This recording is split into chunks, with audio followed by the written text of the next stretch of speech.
Sir, ఈ అమ్మాయి నా సొంతం. దీన్ని నేను పెళ్లి చేసుకోబోతున్నా. ఇంకెప్పుడు నీ నీడ కూడా దీని మీద పడకూడదు.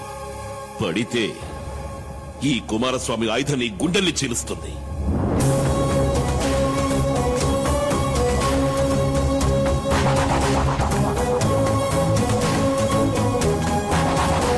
ఆ తర్వాత ఆర్కేని వేరే ఊరికి బదిలీ చేశారు. దాంతో ఆ సమస్య తీరిపోయిందనుకున్నాం. ఇప్పుడు ఆర్కే మళ్ళీ ఇక్కడికి వస్తున్నాడంటే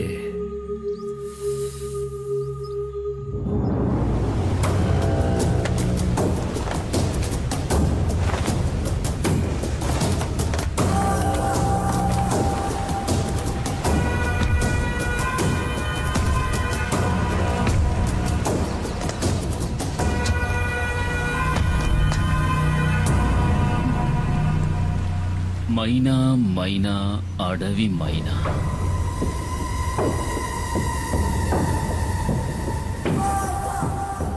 ఎక్కడే నిన్ను చేసుకున్నాడు? నాకు తెలీదు, ఇక్కడ లేడు. అలా చెప్తే ఎలాగే?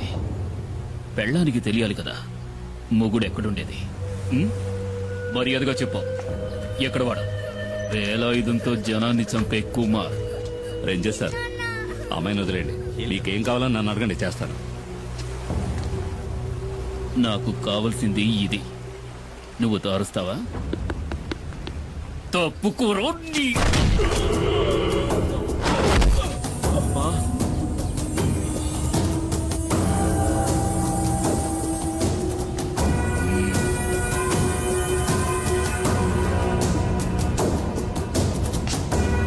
నిన్ను తీసుకెళ్లి కొంచెం విచారించాలి. సార్ వద్దు, తప్పు చేస్తున్నారు.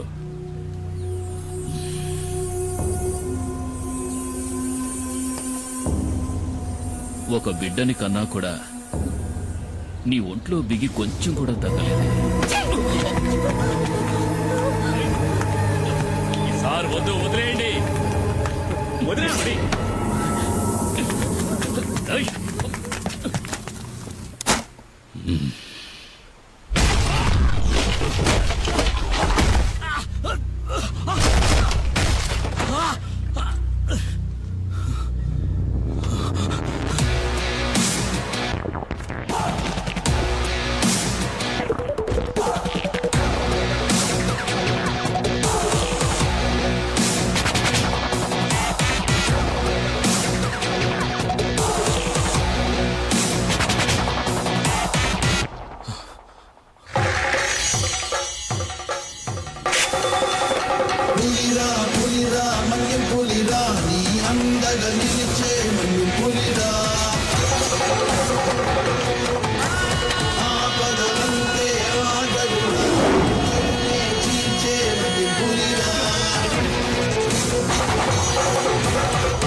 పులి వెనక్కి తగ్గింది భయంతో కాదు, వేటాడడానికి.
తలుచుకుంటే నిన్నిక్కడే చంపేగాను.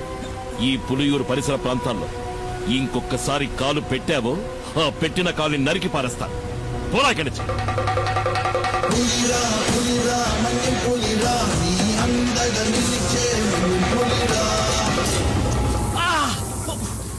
కుమార్ కొట్టాడంటే ఒళ్ళు హోనం అయిపోద్ది. దాన్ని సరిచేయడానికి ఈ పెద్ద ఆయన తప్ప ఇంకెవరూ లేరు. లేచి తిరగడానికి అన్నాడు పడుతుందో. ముయ్యరా, ప్రాణం పోలేదని సంతోషపడటం మంచిది. 400 కిలోల బరువున్న పెద్ద పులిని దాని గుహలోకే వెళ్లి వేటాడి చంపగలిగిన వాడే కుమారు. ఆ కుమారు భార్య సీబొట్టుకులాగే దెబ్బలు తిన్నావు కదా సారు. కొంచెం మెల్లగా మాట్లాడావు. నా భార్య ఇంట్లోనే ఉంది. వాసంతి ఏంటి? వాడు పువ్వాడు శశి అయి ఉంటాడు. చూస్తూ నుంచుంటావా? వెళ్ళి పట్టుకో. నన్ను పట్టుకోలేరు. నేనేది సరిగ్గా చూడలేదు. ఆవిడ దేంతో చూసి భయపడాల్సింది. ఎవడ్రా నువ్వు? ఏంటా కంగారు? నేను దారిని పోయేవాడిని సార్. దారిని పుచ్చి ఇక్కడ పడ్డాను. ఆగక్కడ.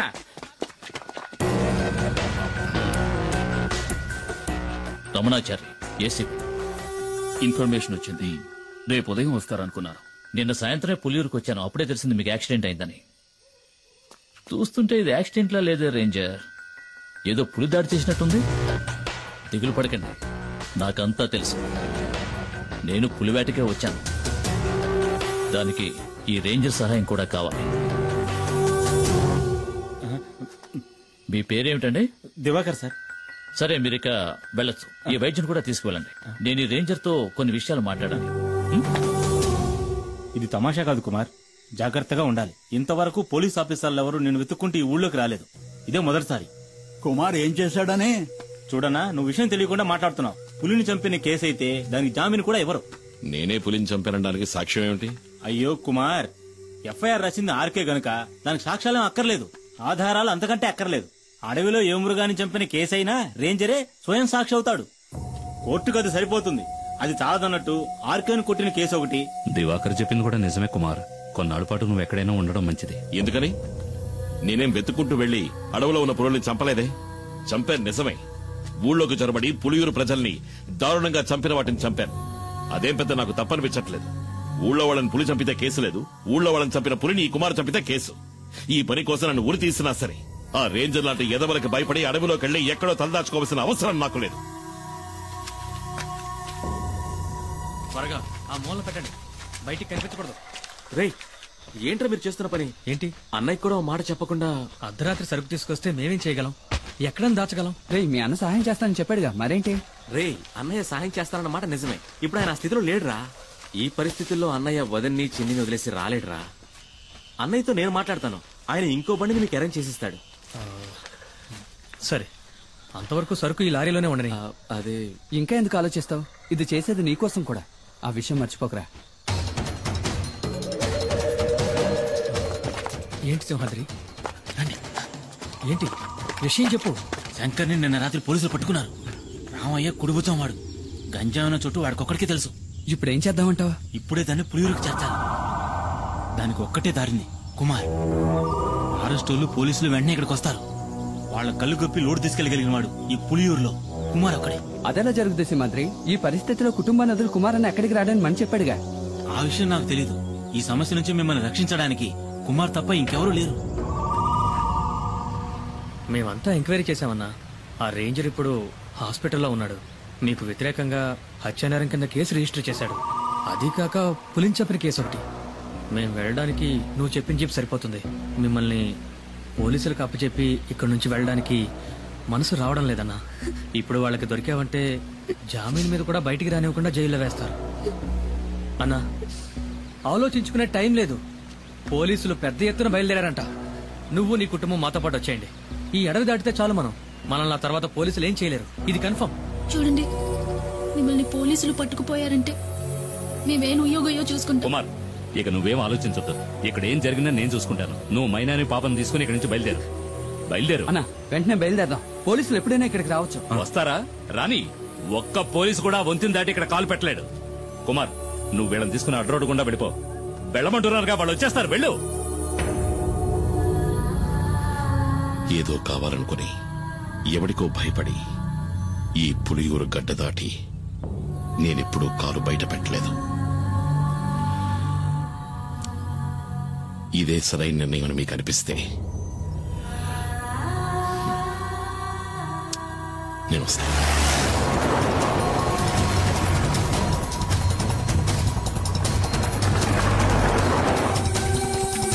అన్న త్వరగా రండి.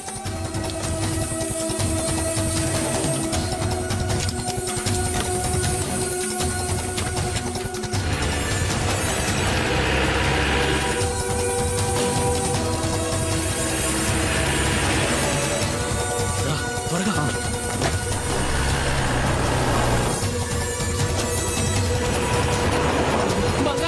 కాపాడు. పోలీసులు ఎన్కౌంటర్ చేయాలని చూస్తున్నారు. ఎందుకు? ఆ రేంజర్ పిల్లలు స్నానం చేస్తుంటే తెలియక తొంగి చూసానన్నా. కమాన్, నువ్వు వెళ్ళి ఇక్కడి నుంచి. నేను వంతుని పేల్చేయబోతున్నాను.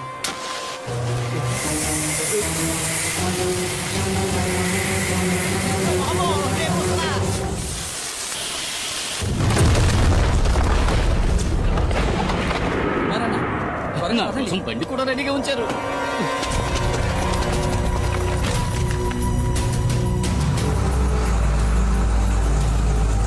వాడు కుమారే కదా? అవును సార్. వాడు కూప్ రోడ్ దారి నుంచి తప్పించుకోవాలని చూస్తున్నాడు. మనం ఎస్టేట్ దారిలో వెళ్ళామంటే అడవి దాటేలోపు పట్టుకోవచ్చు. Don't waste the time, move fast sir.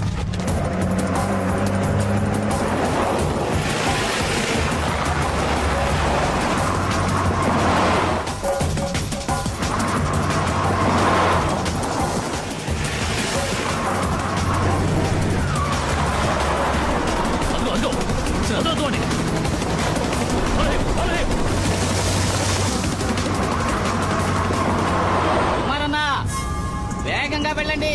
నేను చెప్పే వరకు బండి ఆపదు.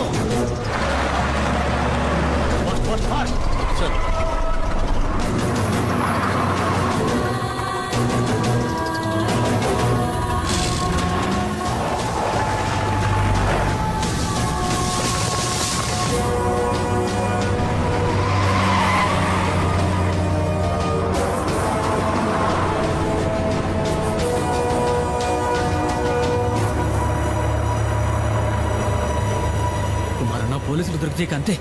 లారీ మొత్తం గంజాయే. ఎలాగైనా సరే ఈ అడవి దాటుకుని మా ఏరియాలోకి ప్రవేశిస్తే ఏ రిస్క్ ఉండదు. అక్కడ నిన్ను ఎవరూ ఏం చేయలేరు. నన్ను నమ్ము.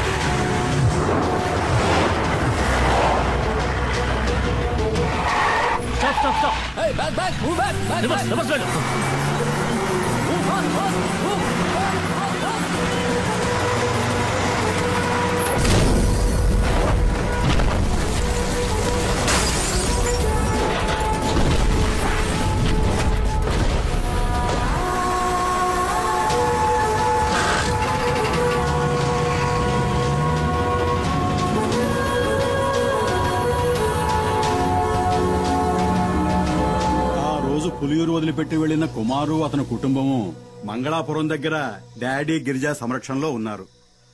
ఇక్కడున్న కేసును మాఫీ చేయిస్తానని చెప్పి ఆ డాడీ గిరిజా కుమార్కి మాటిచ్చాడు. బాధపడొద్దు, అతను తప్పకుండా తిరిగి వస్తాడు. నీ గురించి నేను చెప్తాను, తప్పకుండా సహాయం చేస్తాడు. బాబు, అడగటం మరిచాను, ఆ కుమారుతో ఎవరొచ్చారని చెప్పాలి?